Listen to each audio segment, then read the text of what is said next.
জুলাই আন্দোলনের গ্রাফিতি আলপনা ঢাকা পড়েছে নির্বাচনী পোস্টারে। নগরীর দেয়াল থেকে শুরু করে এলিভেটেড এক্সপ্রেসওয়ে, মেট্রো রেলের পিলার বাদ যায়নি কিছুই। নির্বাচনের তফসিলের অপেক্ষায়ও থাকেননি কেউ। এই প্রতিযোগিতায় সামিল বিএনপি, জামায়াত সহ প্রায় সব নির্বাচনমুখী দল। তবে নগরবাসী বলছেন ৫ আগস্টের পর যে নতুন রাজনীতির পথরেখা আঁকা হয়েছিল তার সঙ্গে কোনোভাবেই মানানসই নয় এই দূষণ। প্রত্যেকটা জায়গাতে ৫ আগস্টের পর একটা গ্রাফিক্যাল কিছু সিনারি আর্ট করা ছিল ৫ আগস্টের পরবর্তী সময়ে।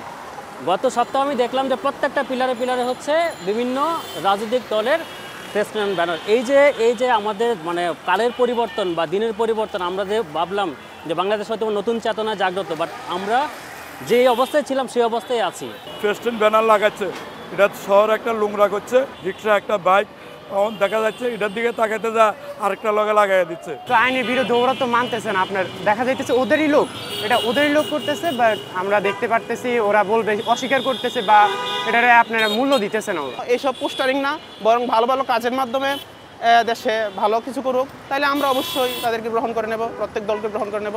এই নৈরাজ্যের পক্ষে নন রাজনীতিবিদরাও, তবে এর দায় দিচ্ছেন নির্বাচন কমিশনকে। দলের সংখ্যা তো কম না, সব দলই লাগাচ্ছেন। প্রার্থীদের সংখ্যাও, আমাদের তো একজন করে প্রার্থী, কোনো কোনো দল, বড় দলে তো ১০ জন, ১২ জন, ১৫ জন করে প্রার্থী আছে। তাদের মধ্যে গ্রুপিং এর কারণে এগুলো ব্যাপকভাবে দৃশ্যমান হচ্ছে। নির্বাচনের শিডিউল ঘোষণা হলে কিন্তু কোনো পোস্টার আর থাকবে না, তাহলে অটোমেটিক্যালি আসলে হাইয়েস্ট তো ডিসেম্বর পর্যন্ত থাকবে। এটা দরকার ছিল এখন থেকে ৬ মাস আগে এই সতর্কতাটা জারি করা, যে কোনোভাবেই কেউই কোনো দলই পোস্টার, লিফলেট, ব্যানার, ফেস্টুন এগুলো লাগাতে পারবে না, তাহলে জিনিসটা অনেক সুন্দর হতো। এদিকে মঙ্গলবার জারি করা নতুন আচরণবিধিতে পোস্টারে নিষিদ্ধ করে দিয়েছে নির্বাচন কমিশন।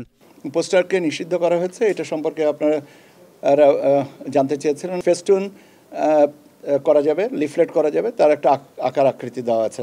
এতে প্রশ্ন উঠেছে, তফসিল আচরণবিধি জারির আগে যে নৈরাজ্য হয়েছে তা সংশোধনের দায়িত্ব এখন কে নেবে?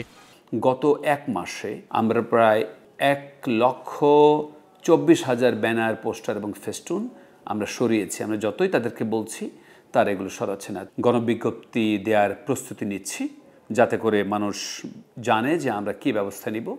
যারা আদেশ অমান্য করবেন তাদের বিরুদ্ধে যেসব শাস্তিমূলক ব্যবস্থা সেগুলো আমাদেরকে নিতে হবে। নির্বাচন কমিশনের দেয়া নিষেধাজ্ঞার পরেও নতুন করে কেউ পোস্টার লাগালে আইন অনুযায়ী ব্যবস্থা নেওয়ার হুঁশিয়ারিও দিয়েছে সিটি কর্পোরেশন।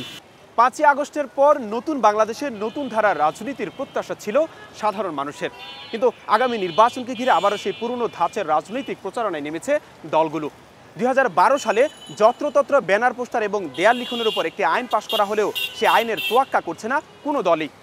সাধারণ মানুষের প্রশ্ন, যারা ভবিষ্যতের আইন প্রণেতা হবেন তারাই যদি এসব বেআইনি কাজ করেন তাহলে আইন মানবে কে? Zisan Ahmed, Star News, Dhaka.